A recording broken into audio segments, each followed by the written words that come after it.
So first of all, we're going to look at sources of stress. There have been two major approaches to thinking about burnout and thinking about occupational stress. One has looked at, that we're going to look at first. One approach starts with, where does stress come from? And the second approach looks more at primarily what causes stress. Both get to the same point. So when you think about the two significant measures of that have been used in research of occupational stress and burnout, they both end up thinking about the fact that stress comes from multiple places, but ultimately they want to concentrate on stress in the workplace.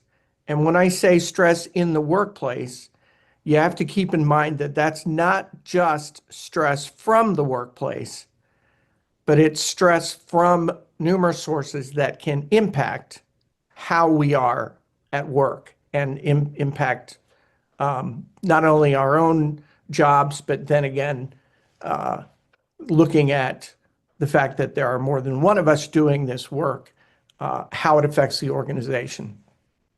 So the first, and some of this is going to look pretty elemental, but it builds on as we go, builds on itself. So the first is general stress from personal life.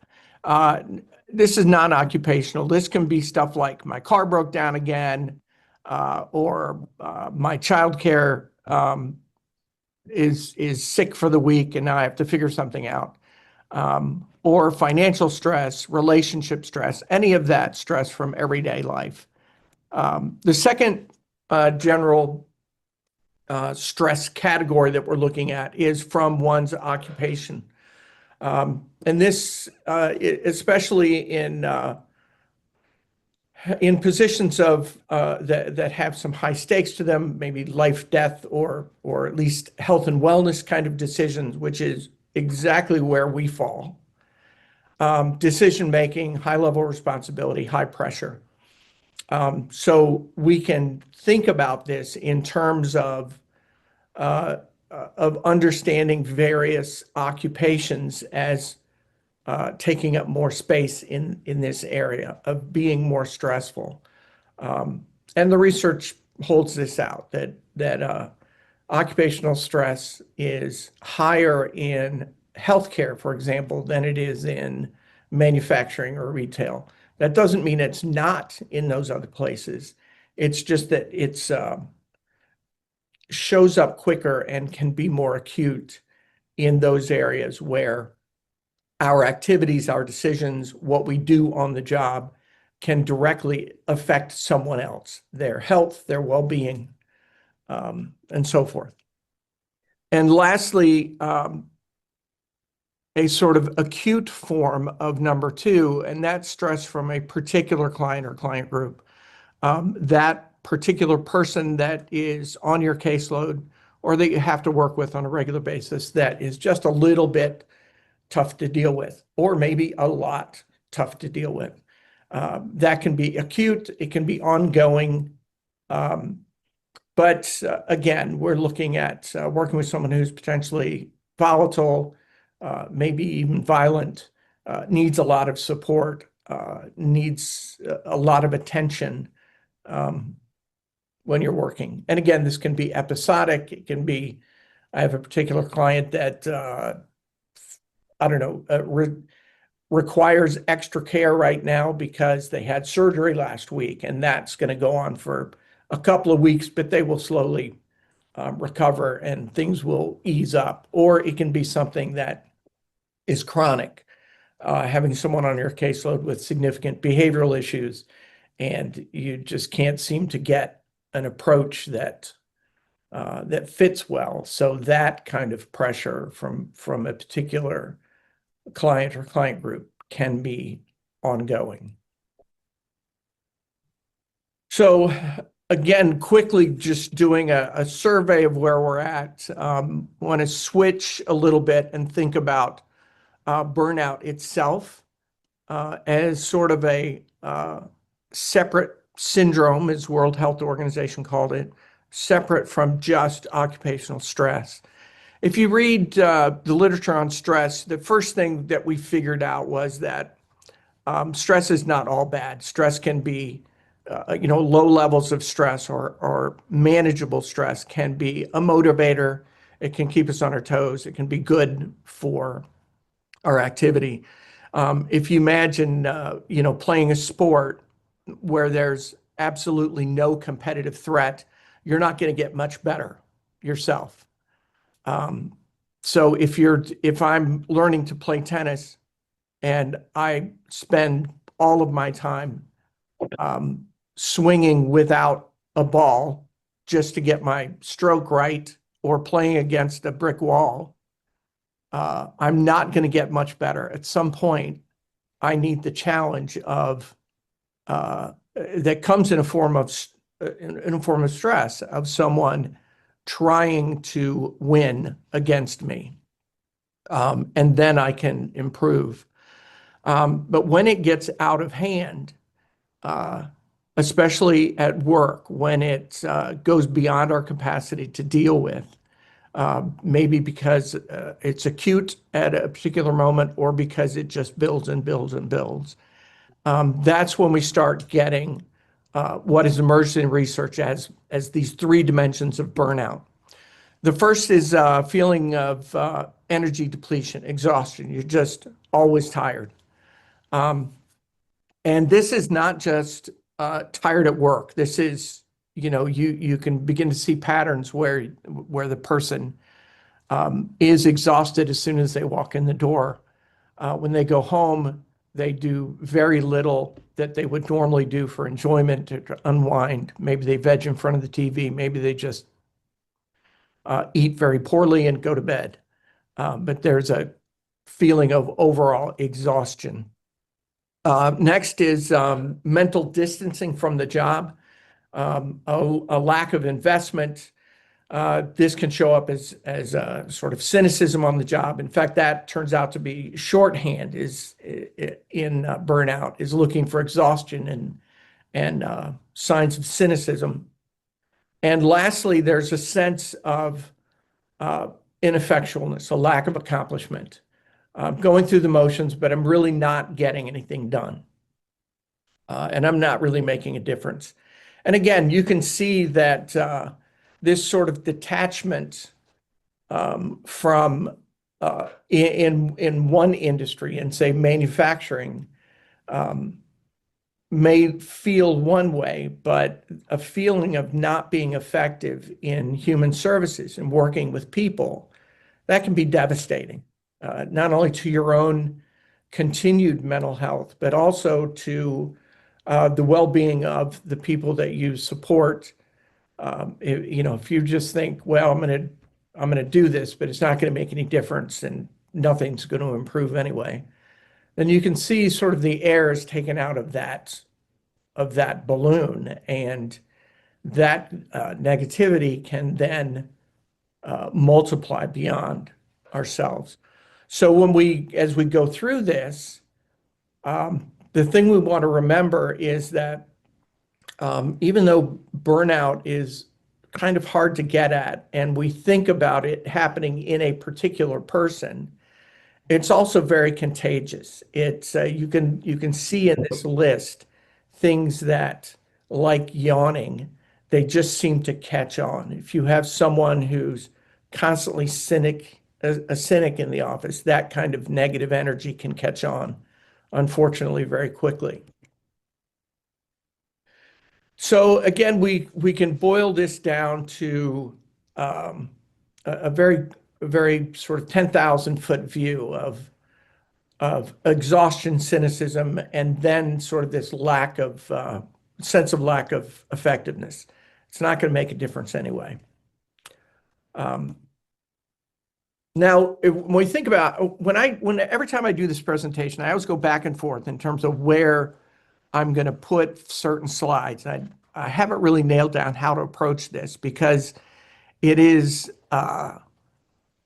this topic is sort of hard to get at, which we're going to talk about a little bit. But today I'm going to go right into that contagious aspect, the fact that this can catch on. And we're going to think about how burnout, high levels of occupational stress and burnout can affect the workplace. And the first thing here is we're looking at, so the first category there, increase in negative work behaviors, tardism, absenteeism, looking for every excuse to take that mental health day. These are really indications, which is our first hint at how difficult a subject this is to get at. That from an organizational perspective, a lot of times, we don't walk around with like little dashboards on our foreheads that tell everybody what our energy level is and what our level of cynicism is for that day. So it's hard to tell how stress is impacting an individual. So from an organizational perspective, we are largely left to looking out for the outcomes, looking for the signs that somebody may be under a high level of occupational stress, or at least stress that's impacting their work, and possibly burnout. So that's the first sort of paradox in this, is that we know that it's real. We know we can trace how it can develop, but we can only trace that in retrospect. We can't necessarily see it coming with the accuracy of a weather forecast. So we have to look for the outcomes. And here we have a group of outcomes that have emerged in research. And again, we have work avoidant behaviors. And then we also have minor lapses in quality, med errors, documentation lapses, things like that. Maybe accidents, small accidents go up.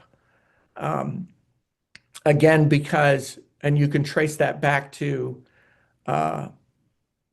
exhaustion, or a feeling that what I'm doing doesn't make a difference anyway. So doing it at a high level of quality is not really going to make a difference. All of these insidious things that can creep in eventually show up as some of these events in the workplace.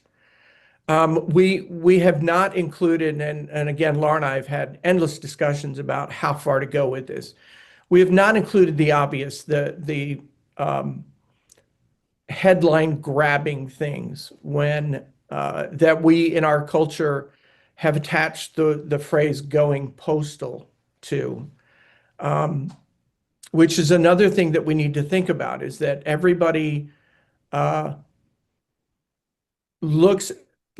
everyone looks different in terms of how they handle their stress and how they cope with it.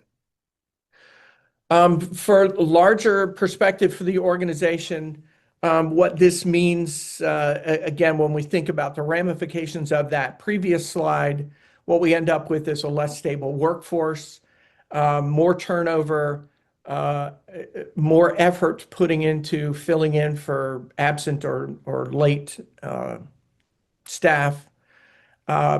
Operations generally are less stable when you have an increase in those low-level issues. And again, remember, in our field and in most human service fields, we have a high level of regulation around documentation. If things happen, we need to document. I know and you guys know, in the DD field, if an incident occurs, we need to document it. We need to record it. We need to identify whether it falls under unusual or major unusual incident. And then when, on a periodic basis, we need to show evidence that we're reviewing these incidences to determine if there are any trends. And if there are, to have a plan to deal with them, to deal with that trend. What that means is that everybody in the organization, every level of management, is involved at least a little bit in every incident that happens. So when you think about a minor incident that requires an incident report to be written, that normally that kind of event in your own house, you wouldn't think very much of. Somebody is slicing tomatoes for dinner and they cut their finger. You take care of it. It takes 10 minutes. You're laughing about it. You're on cooking dinner, but later you have to fill out an incident report. And that incident report then takes up a little bit of time. Again, fractions of your supervisors and their supervisors and their supervisors' time, all the way up through the bureaucracy, so that these things can add up in terms of that time, which increases costs. All of this slowly and very subtly clicks up costs. So the fewer of these incidents, the fewer of these quality lapses that we have, the better off we are in the long run. That and the rest that follows for this, again, not this is in a sense the organizational mirror image of what Laura talked about last year around in trauma, that this is trauma with organizational trauma with a little t. These are the little ducks. Every incident that occurs that requires a little bit of time all the way up the ladder to review are those little ducks that are attacking the efficiency of the organization. It's not a bear. It's not a catastrophe that wipes out everything at once. But it's these little things that increase inefficiency, decrease effectiveness, and increase everything that you don't want to increase. Unnecessary costs, liability, a drag on the culture, and playing into a sort of negative feedback loop, increased stress for everybody. So now I want to pause a little bit and talk about why this is so hard to get at. It would be nice if there was some sort of instant scan like we did in the midst of COVID, where everybody's checking everybody's temperature. Everybody had that little gun-like thing, and you'd hold it up to your forehead, and okay, I'm good. I remember walking into a coffee shop in the middle of all that, and somebody at the door is taking your temperature.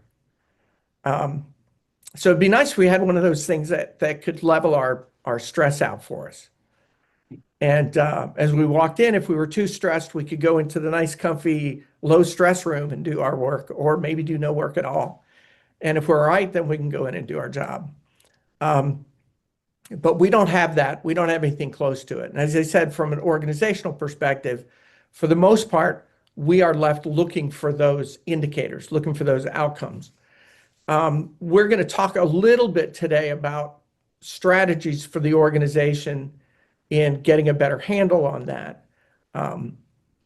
But for the most part, we're just going to look generally at how it impacts the organization and why the organization needs to think about it. And then again, in the second half, Laura will switch our perspective and talk about how we can think about stress on our job, how it impacts our level of compassion and our efficiency at work, and some strategies that we as individuals can build into our lives and into our work habits that will help mitigate some of that stress. But some of the reasons why high levels of occupational stress and burnout are hard to get at is that, as we've already mentioned, stress comes from many, many angles. I know I have been in positions in my life where I was next to useless at work, not because of work, but because of stress going on at home, major illness or something like that. So again, we don't really know where it's going to come from. And so we don't really know how long it's going to last. And we don't have really good mechanisms that don't violate privacy and a lot of HR rules to get at where stress is coming from an individual. So we are, in a sense, from an organizational perspective, left trusting the individual that they can handle things, and when they cannot, they can take measures to mitigate that stress to get them back in a position where they can manage it. And we can provide help along the way. The organization, we can build in programs that help workers. But again, there is very much that trust interplay that I'm going to take care of myself for the most part. A little bit of help from work, help from other parts of my community, but it's largely my job to take advantage of that and to take steps to be intentional, as it were. Also, everybody feels and is affected by stress differently, how it shows up. I've known some people that I thought they were quite stressed. They would always be cheerful. They'd never talk about being stressed, but they were legitimately chronically ill almost all the time. Couldn't figure out why. And I thought, and Laura will go into some more detail with this, I thought you're handling stress in your body much more than you are emotionally. So we can have any array. If to steal a phrase about autism, if you've met a person that's very, very stressed, or if you meet 10 people with or one person with that's very, very stressed, you've met one person who's very, very stressed, because everybody's going to show up a little bit differently. I'm sorry, I botched that quote. It's supposed to be very smooth, but it wasn't. And then, everybody deals with, as I said, and conceals their stress differently. So it can play out a lot off the clock so that they can, the individual can bolster their performance on the clock. There's been some research, you can imagine this is very, very difficult to get at because you'd have to do it through surveys. But there's some research that's tried to dig into using drugs and alcohol as coping mechanisms. And some of those surveys have revealed that it is not uncommon. Again, studies can be all over the place in terms of the level that this takes place in, because it's really hard to get people to reveal this. But there's not an insignificant amount of alcohol and drug use on the job to cope with the job. But again, this most likely is going to show up as binge drinking or using a lot of recreational drugs off the clock. And that can be indicative of dealing with the stress that we develop or cannot directly deal with on the clock. So it's kind of like it's kind of like bad weather, or not that this, to be sensitive to things that are happening around the country recently. It can be like living in or near a flood zone. You don't know when it's going to happen. So if you wait for it to occur to start planning for it, it's too late. And it's the same thing with occupational stress and burnout, especially for the organization. If I wait as the boss, if I wait and say, everybody looks pretty healthy, so if I start seeing signs of cynicism or exhaustion, then I'll start taking this burnout thing seriously and we'll start looking at ways that we can mitigate it. At that point, it's kind of too late. We need to plan for it, knowing that these things are going to show up and knowing that when they do show up, they're not going to be very strong indicators. Just because somebody takes vacation day 2 weeks in a row doesn't mean they're stressed out of their mind. It could be, but it could also be that they have 2 nephews that have birthdays, and so they have to go to Cedar Point on consecutive Fridays with family outings. So any number of causes like that, you may be able to get at it, you may not, but you have to allow those early signs to trip some action, to take it into consideration, even though you don't know at that point that you're definitely dealing with occupational stress or burnout. Does that make sense? I want to stop very quickly and make sure we're all on the same page. Does anybody have any quick questions so far?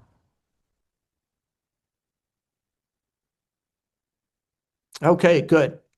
So now we're gonna blast through some things, and I want you to keep in mind from the first what I've said to this point, the most important things to remember are that stress happens. It comes from all over the place, including work, and it affects work. Uh, and we're going to spend a lot of time, the rest of our time, thinking about the stress that work produces. Because as in an organization, as managers or as um, especially in small organizations like you guys, that there's much more of a participatory activity going on than you would find, say, at a car factory. Um, then the way to think about this is that uh, stress may come from various places, but it is going to affect how we are on the job. Um, and so we need to think about two angles of organizational mitigation, if you will. One is to be sensitive to that upfront and think uh, about ways to improve culture, to make it more positive, a more laid back, supportive place to work.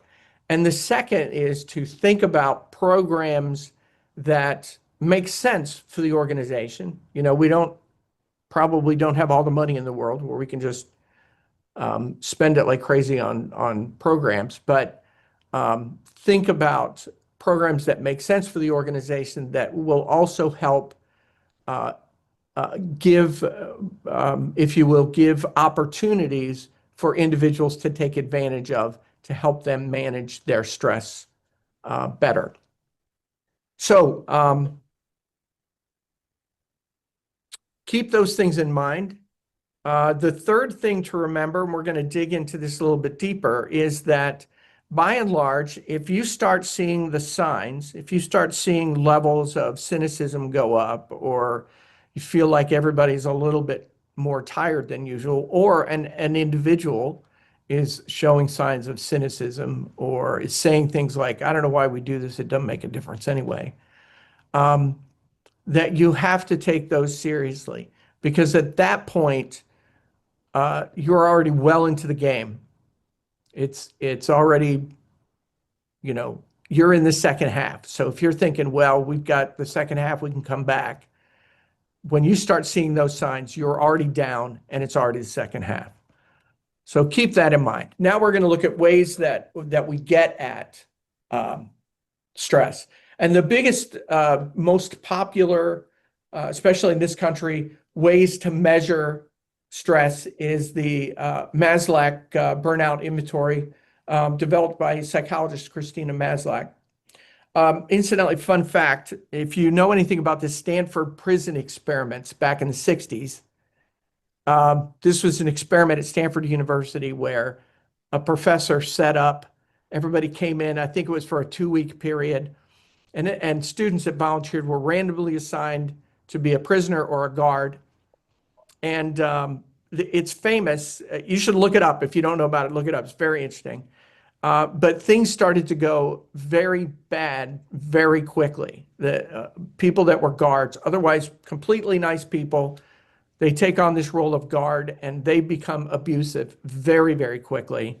And perfectly normal, balanced people that took on the role of prisoner become very passive very, very quickly.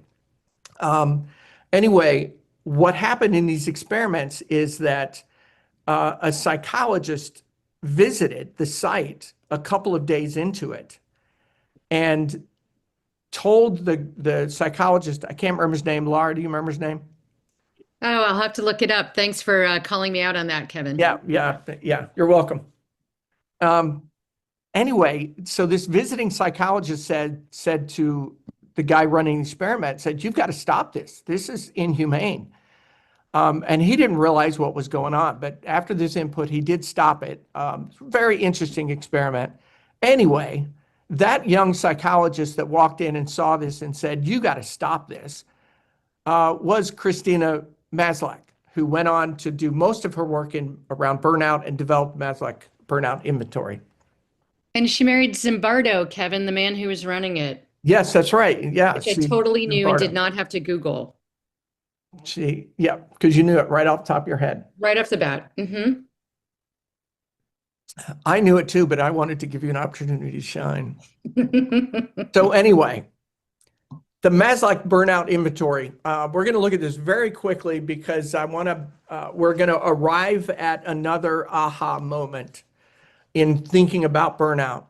It's in three sections. There's 22 indicators, all included. Each one is the indicators given, and then there's a measure of frequency, never to every day. Like I am tired, never to every day. The lowest possible score, obviously, is 0. I put never all the way down, and the highest possible score is 42. And the score is lower score is better, like golf, except for the last section. So we're going to look at that in particular. So what we have is the three scales are, the first one is burnout. It looks at depressive anxiety syndrome is another way of looking at it. Fatigue, chronic fatigue especially, maybe some trouble sleeping, physical problems. And again, you can see by this description that this is largely a clinical tool. This is not a screening that an organization can readily use. This is something a clinician would hand to a client to fill out, and then they would calculate the score and determine where they were on this score. So each one of the score has levels of a high level or burnout, a moderate level of burnout, probably what you'd call manageable but risky, and low level. This is regular kind of stress going on. And you can see the range of scores will differ for each one of the areas. So the second area is depersonalization, a feeling of dehumanization, detachment, and again, this could show up in a sort of almost lackadaisical lack of empathy. And again, we have the score, low scores are better, 5 or less burnout. And then the last one is reduction in personal achievement.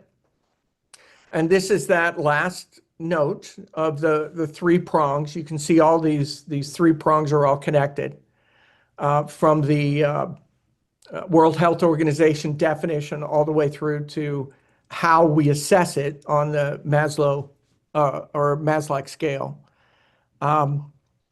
And this feeling of, it is noted here, as you can see, that this feeling of reduced personal achievement, what I'm doing isn't really making a difference, is logically a consequence of the first two.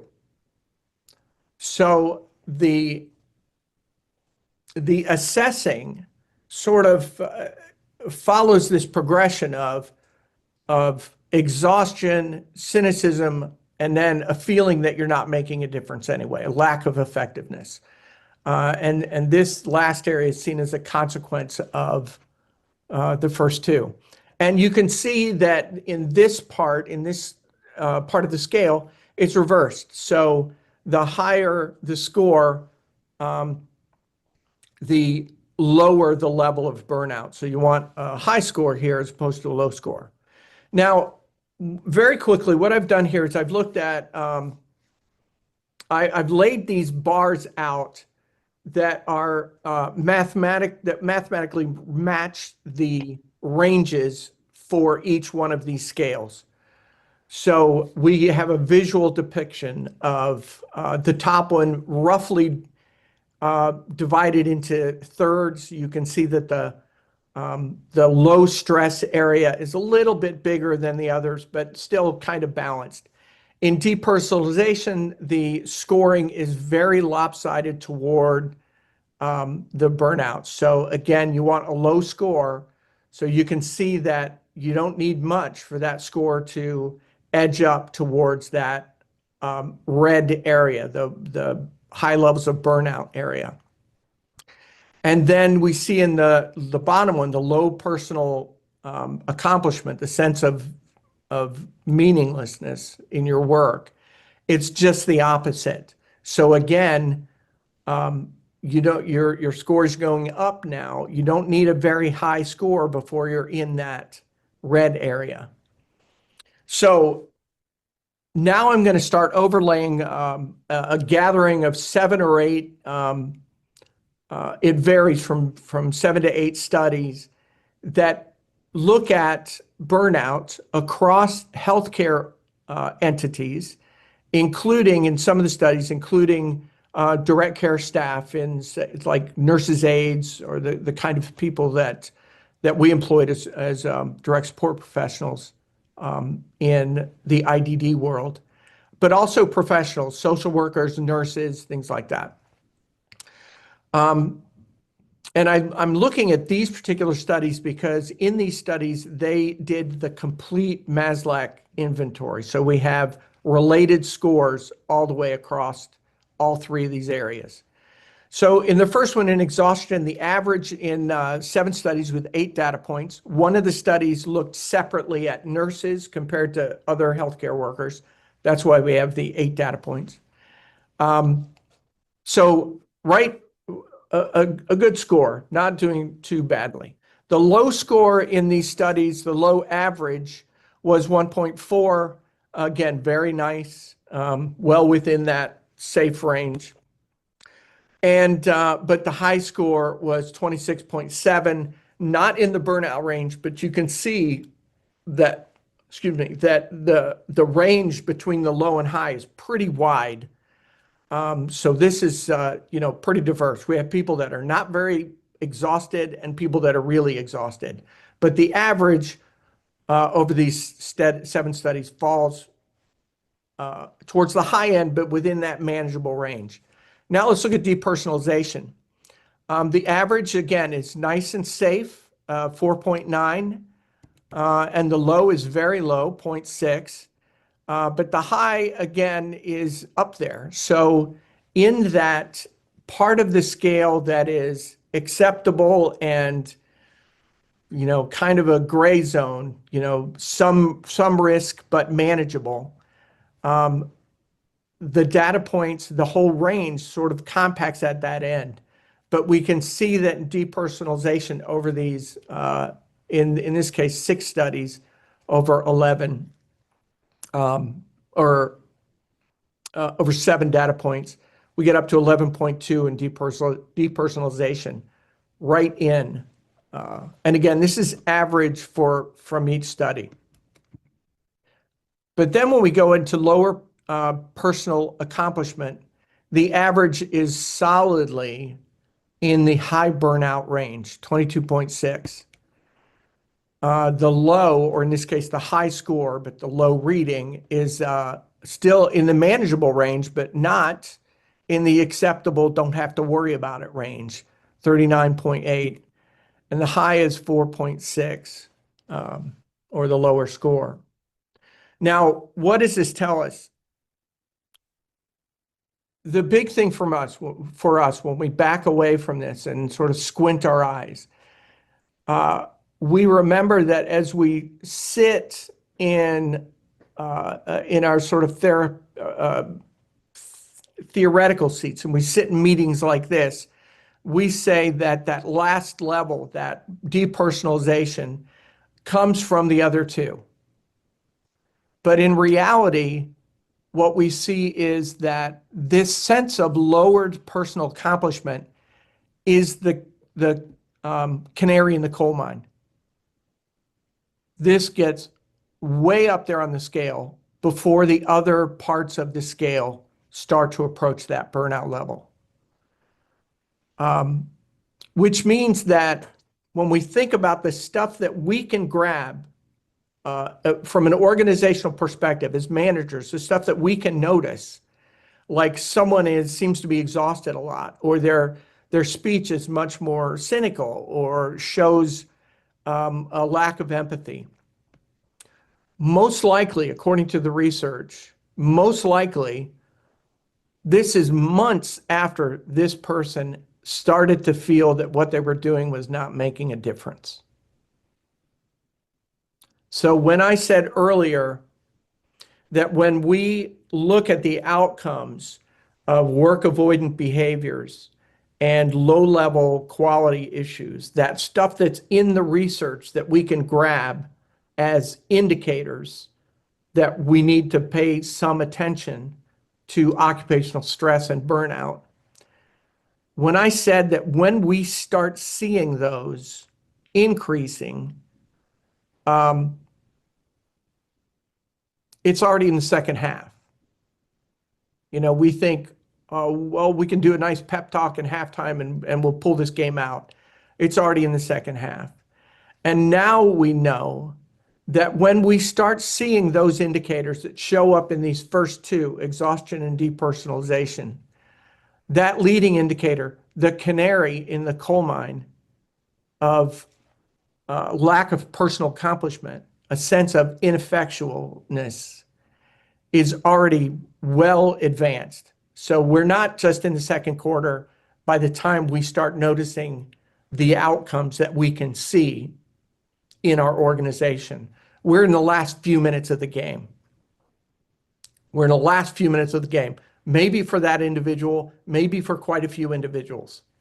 So again, like the weather, we need to act as if we are going to experience high levels of occupational stress and burnout, that individuals doing this work are going to encounter high levels of stress and it's going to impact them. And so before any of this shows up, before we even open the door, we need to think about plans to help people mitigate that stress, to lower the level of stress that they can encounter on the job. And that doesn't even get at what levels of stress they can accomplish or they can encounter in their personal lives. So when we back up again and we think, summing up very quickly here because I'm approaching the end of my hour. When we think about what causes burnout, occupational stress, again, decades of research have kind of looked at individual cases and rolled this up. And again, Christina Maslach's career had been trying to figure out what burnout was, finally defining it. And her definition, when it was fully developed, became the definition that was adopted by the World Health Organization. And then after she figured out how we can measure it in a consistent way, she then applied that measurement to individual cases over decades and began to categorize the organizational causes of stress. And this again is stress from the job, from the work, not necessarily not including stress that comes in from the outside that can impact how we are on the job. And what she found were these six things, these six causes. I know that's pretty small. I'm sorry, we're going to get more of a graphic on here, but the causes are imbalances in the workforce, which can lead to some people feeling overworked and other people with not much to do, or having a very cushy job next to someone who's overloaded. Lack of control. I have it as lack of control because I've used the word agency before and always confused myself and everybody else about whether I was talking about agency in the ability to impact or to be intentional as opposed to an agency or an organization. But that's what we're getting at here. This lack of control is the feeling that I don't have any room in my job to make a judgment call, to decide this course is better than that course, to actually make an impact from myself, instead of just, I'm told to push this button, so I push this button. And next, lack of reward, specifically social reward or recognition. We're going to talk about a little bit of that at the end of my time. And next, no or a negative sense of community. No or a negative sense of fairness, which again plays into work balance, and you can begin to see how these categories overlap. And then lastly, a clash in values between personal and organization. I know when I first started in this field, those many years ago, I would talk to a lot of people that worked for organizations that they didn't agree with. They thought, I can remember a few organizations where it was among the employees of that organization, it assumed that this organization was always going to make decisions that increased their financial stability rather than served their clientele best. So they had a feeling, individuals had a feeling that if my company has a choice between an extra dollar or doing the right thing, they're going to choose the extra dollar every time. And that kind of vice, when you have values that bring you in to do the work that you do, that creates for you something more than just a job, that you're doing this out of some personal motivation as well as making a living. And you're working for an organization that you don't feel share those values, that, again, that can be a vice, and it can squeeze you between two sets of values and create this stress. I will also mention that when we think about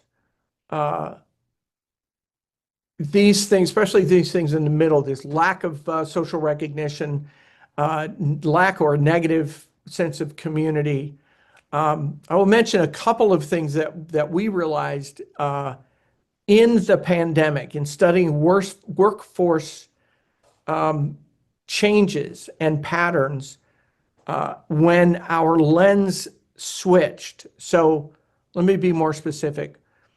We could look at a lot of trends in the workforce generally, and we would have this, particular set of lenses that would help us get into it. Statistics, studies, various things like that.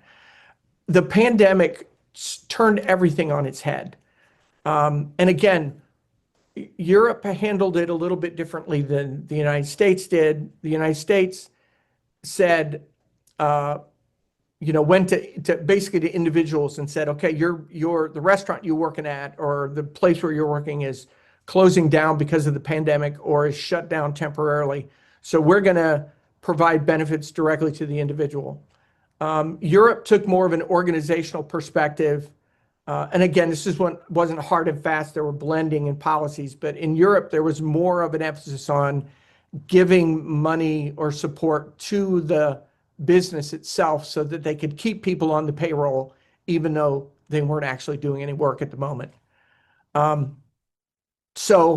But studies that in both Europe and America and in other parts of the world, we realized a couple of things that were unique to the pandemic, but also some things that probably are already there, but we could see them in a more stark focus in the midst of the pandemic. And one thing that came up in this movement that you guys have heard of was the Great Resignation, is what it was called.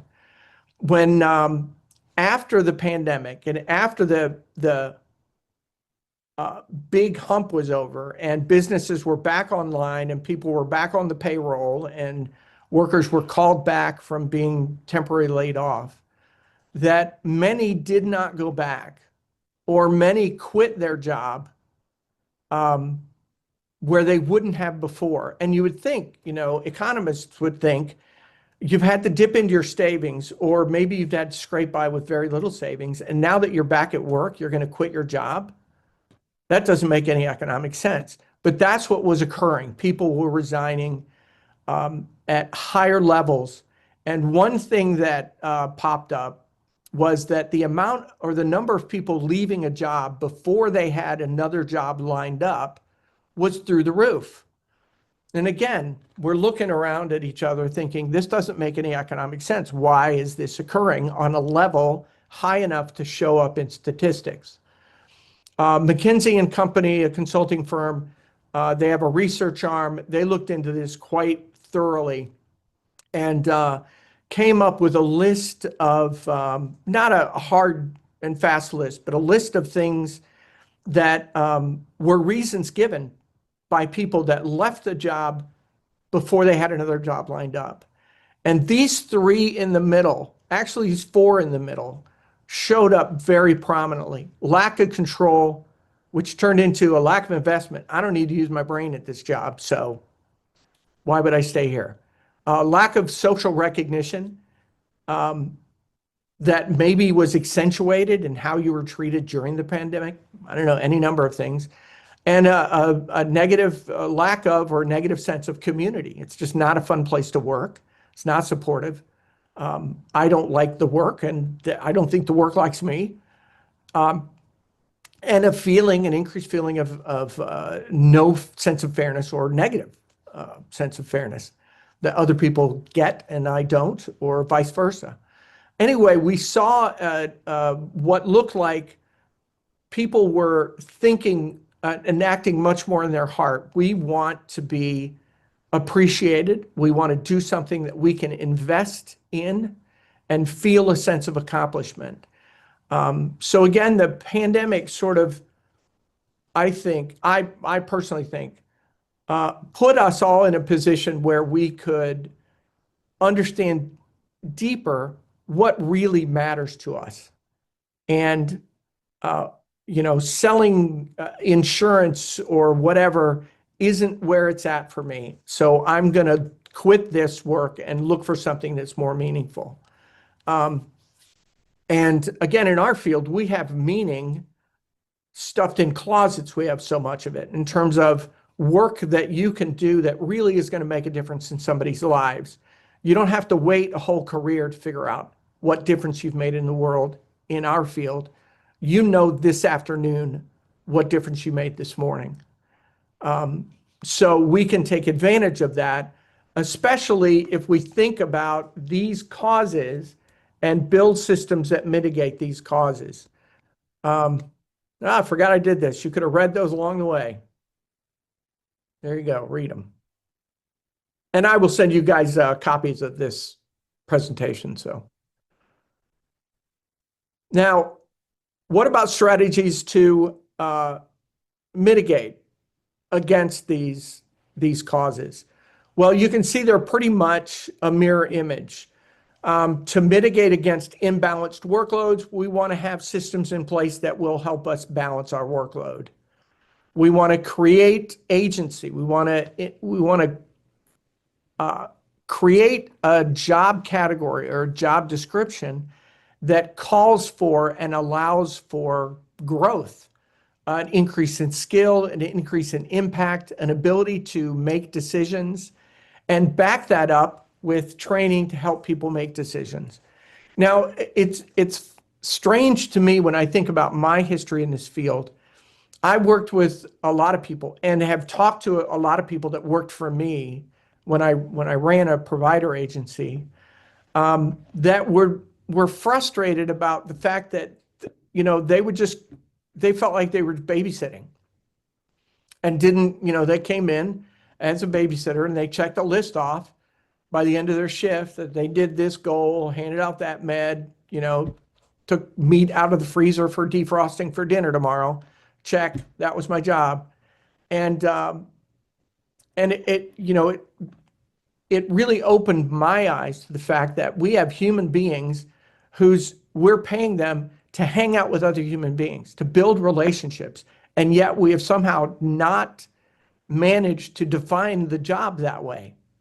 We define the job in terms of showing up, not doing the whole bunch of stuff that is prohibited, and then making sure you click off this list. And for goodness sake, don't do anything that creates liability. And what we've missed in that, and what we so often missed, is your job is to have a relationship. Your job is to be with someone and develop that caring interaction with them so that you trust them and they trust you. And by the way, while you're doing this, if you could do this other stuff, it would really be helpful for us. That's how we should define the job. But somehow we get that twisted up and we think about checking the boxes before anything else. So it's really important. And some of these things that I think look difficult for our field are probably going to be the easiest if we really apply ourselves to it. And I know, from you guys that you have figured a lot of this out already. Next is recognize and reward, social recognition, showing appreciation and meaning it. And then building a sense of community through a positive culture and fairness. And articulate the values and then live up to them. And this is both parts. Talk about the mission, talk about the values, and talk about living up to the mission and living up to the values. And be open about where the organization stumbled or struggles and figure out how to take steps to get back in line with the mission and the values that we talk about.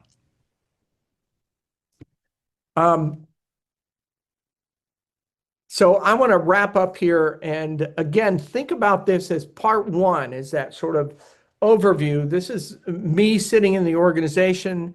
And then after the break, we're going to talk about me sitting with my stress, with things that are stressful for me and things I can do to help mitigate that. But the last thing that we want to think about as managers or potential managers, or as people sitting in an organization, even if it's with another agency that you guys are collaborating with, thinking about how that organization is. This is lesson number one. And I think one of the most important things to think about in terms of occupational stress and burnout. And that is to think about it as a zero-sum game. And if you guys remember from the 3 minutes that your high school math teacher talked about game theory, a zero-sum game is a game where there is in each play of the game a winner and a loser. Tic-tac-toe, for example, is a zero-sum game. If I put my X in a square, that square is not available for you. So I gain the square, you lose the square. I always thought it would be interesting if we played basketball as a zero-sum game. Right now I scored, I make a basket, I get 2 points. Then you score and you get 2 points. What if we both start at 50 and when I make a basket, I get a point and you lose a point? It'd be kind of interesting to keep track of that. So anyway, what we want to do is think about this, even though it's not that simple. We want to think about burnout and occupational stress as a zero-sum game. On this chart in front of you, think of yourself as starting right here in the middle, right at the apex of that hill. That anything you do is going to create momentum either in the right direction or the wrong direction. There's no sitting still here. It's a zero-sum game. Things that we do are either going to help people deal with their stress or not help people deal with their stress. And since stress is ever present, if we're not helping to deal with it, then that individual or our organization as a whole is going to be subject to this increased momentum toward burnout. And if we do things, we're going to create that positive momentum towards engagement. The research lately has shown that that burnout is not, something that we get to and then suddenly walk in like a room, like we're in this big room and things happen and make us walk towards one side of the room or the other. And when we finally walk through a door at one side, we're burned out. Or when we walk through a door at the other side, we're engaged. It doesn't happen that way. It's a gradual thing, and it can build on itself or either way. And the driver seems to be this feeling of self-efficacy. Again, we think about agency or control, the ability for me to walk into my job and make decisions. And I'm equipped. I feel equipped and supported to make a judgment call. And increasing that sense of self-efficacy, that confidence through things like training and role playing, anything like that. Because if we can increase that feeling of self-efficacy in every level of our organization, we're going to push the momentum towards engagement.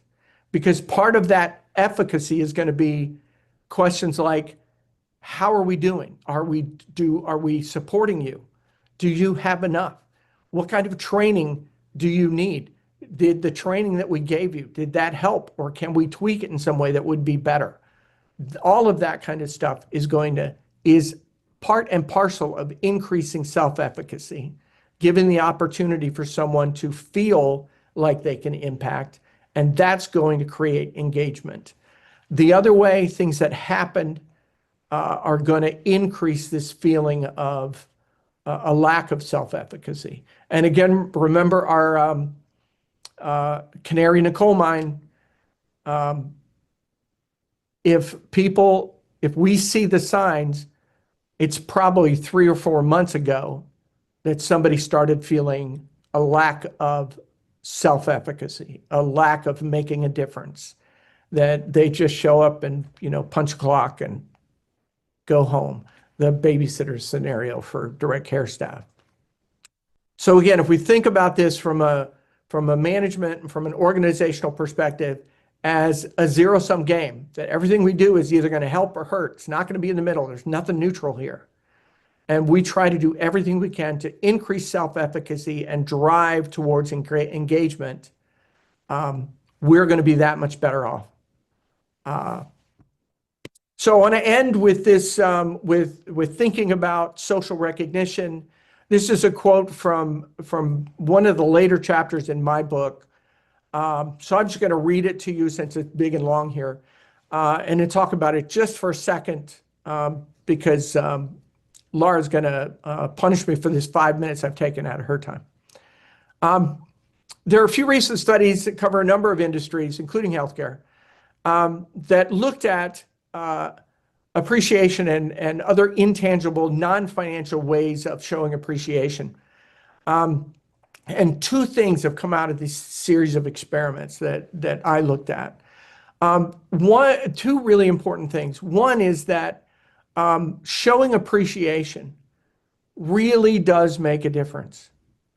If we tell somebody, you're doing a good job and the work you do benefits the people you support. I can see it and they can feel it. And you are a productive member of this organization, and I really appreciate the work you do. So when I say something like that, it's effective. It is effective. There's not a study that shows that people say, I hate being appreciated. Everybody feels more engaged. They show up to work more. There's lower work avoidant behaviors, lower incidences, all these things that we talked about that were those indicators, those outcomes that we need to watch out for, even though when we see them, it's too late. All of those things go down. All the bad stuff goes down. All the good stuff goes up as we as researchers like to simplify things. And there are two things that absolutely must be in place before that happens. Number one, it has to be personal. I cannot write a form letter that I send out to all of my 500 staff that says, we really appreciate, comma, blank, your dedication and commitment to blank work site. Please keep it up. That doesn't work. It's got to be personal. And the other thing, which is the real clincher to me, is it has to be genuine. You have to mean it. We can feel good when somebody gives me positive feedback, even though I don't get a sense that it's genuine. I can still feel good after that. But the research indicates that little bit of feeling good is not going to last. It's not going to carry into more engagement and a higher sense of self-efficacy for me, because I know it's not genuine. So again, the quickest, easiest thing we can do is to show appreciation, but we have to make sure it's personal and it's actually genuine. We got to tell somebody we like what they're doing, but we have to like it. So I am going to stop the screen and the share and brings back up. And again, we're thinking about this as, we looked at the organization, we sort of set the stage, and now we're going to, part two is not like a continuation, but what we're doing is, if you will, we're changing the perspective. So we had the camera set up over here looking at all of us, and now we're going to move the camera over and look from an individual perspective. And Laura has her hand up. I do, Kevin, because you got a question from Patricia. Yeah, I was just about to look at that. Sorry. In the chat section, asking if this is if what you're talking about is kind of related to quiet quitting. So let's take a minute for that, and then we'll take our break. Yes, that's a very good question. It is absolutely related to quiet quitting, and that obviously leads to actually quitting. Loudly. But yeah, and sometimes loudly. But what occurs when you think about that concept that we've defined as quiet quitting, what occurs is that I'm backing off from the job. I'm not, I'm going through the motions, but, if there's a corner to be cut, I'm probably going to start cutting it. And other things are going to occur too. I'm not terribly motivated to show up on time. So if I get a lot of pressure, you got to show up on time, maybe I'll change my behavior, but it probably won't last. I'm probably going to take every opportunity I can. When we did some work with a relatively large agency, one of the things that we were looking at, because of how their structure was set up to try to get at this quiet quitting, we wanted to look at their use of PTO. This organization had paid time off. They didn't have vacation or sick time. So it was all in one bucket. And what our theory was that someone that is stressed, and playing that stress out in terms of avoiding work, is probably going to have a low level of PTO in their bank. They're probably going to use it as quickly as they get it. There were logistic reasons why we didn't end up looking at that as an indicator. The big one is that it was not as easy as just looking at everybody that had a low level of PTO. We had to make sure that they didn't, use all their PTO last month when they went to Disneyland, because they're probably feeling great and have a new Disneyland mouse hat that they wear to work, but they're not stressed. So it ended up logistically being a little bit too involved to try to get at that. But our idea was that if we could go the other way, if we could spread pixie dust around that made people that had high levels of stress glow, we could probably then see that they had a relatively low level of PTO in their bank because they were using it. They were, I just can't do this for even the 5 days a week that I'm scheduled. So I'm going to take a sick day on Tuesday. There's going to be other things, when you're feeling good about your job, and you have the sniffles, you're fighting between, do I do the socially responsible thing now and call in sick because I don't want to spread anything around? Or do you think I really want to go to work? I really want to make a difference. This work's important to me, and I don't want to let my coworkers down.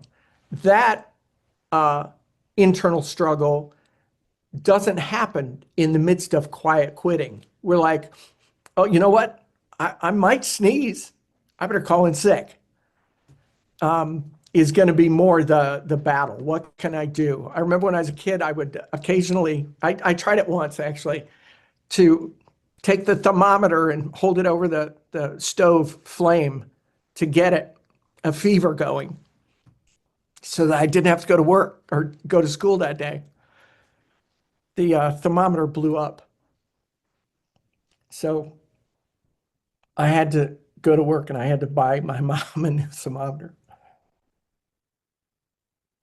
But those activities, those things that we'll do to cut the corner are going to increase. So it is very much right in line with quiet quitting. And of course, getting to engagement, the way to combat that is to look at those areas. And again, it's really hard you can't identify and you can say, well, the reason why Patricia is cutting corners and calling in sick a lot is because she feels a low or no sense of community. It's not going to be that precise. These are general categories. And if you ask her that, she might say, yeah, maybe. And you can't say, well, it's because her workload is unbalanced. Well, you can check that. It may or may not be. But it's not going to be that precise. This is not like, oh, we did a lab test and what she's suffering from is a lack of control. There's going to be things that play out. We did an informal survey recently and nothing approaching scientific, but we looked at these areas, these 6 areas, and we found very few that had concerns across the board, but we also have found very few that had only one area of concern. Mostly there were 2 or 3 that you could see overlapping. So when we think about building engagement, again, we can't say, all right, fairness is our problem, so let's do that. There may be areas that seem obvious, and you need to address that, but mostly you're looking at areas that are going to hit the spectrum of those 6 categories. So your answer to that question would be yes. Yeah, I said that up front. Yes, very much. No, I'm joking. Okay. I get it now. Yeah. Why use a few words when you can use hundreds of words? Anybody have any other questions?